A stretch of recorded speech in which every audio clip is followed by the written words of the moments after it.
حضرت مولانا رشید احمد گنگوئی رحمۃ اللہ علیہ آخری عمر میں موتیا بند آنے کی وجہ سے نابینا ہو گئے تھے، خود کتاب کا مطالعہ نہیں کر سکتے تھے، تو وہ ایک شاگرد کو ساتھ رکھتے تھے اور جو ڈاک آتی تھی وہ ڈاک اس کو کہتے تھے پڑھ کے سناؤ اور اس کا جواب لکھوا دیا کرتے۔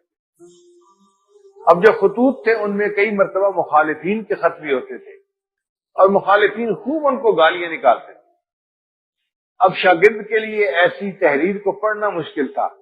ایک دن اس نے کہا کہ حضرت میں ان مخالفین کا خط پڑھ کے آپ کو نہیں سناؤں گا، یہ بدتمیز لوگ، بے قدرے لوگ ہیں، ان کو آپ کا پتہ ہی نہیں کہ اللہ نے آپ کو تو بڑا علم عطا فرمایا ہے، یہ آپ کے بارے میں ایسے زبان چلاتے ہیں اور غلط باتیں لکھتے ہیں، مجھے پڑھنا بھی مشکل نظر آتا ہے۔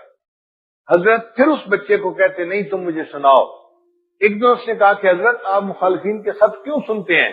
حضرت نے فرمایا اس لیے ہو سکتا ہے اس نے کسی ایسی بات کی نشاندہی کی ہو جس کی طرف میری توجہ نہ ہو، اس کی بات سن کے مجھے اپنی غلطی کو ٹھیک کرنے کا موقع مل جائے گا۔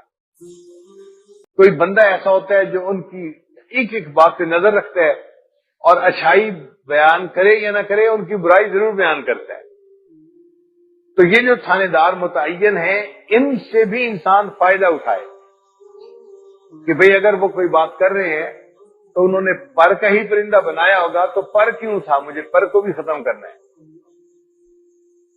تو ان حاسدین اور مخالفین کی زبانی بھی انسان اپنے عیب معلوم کر سکتا ہے۔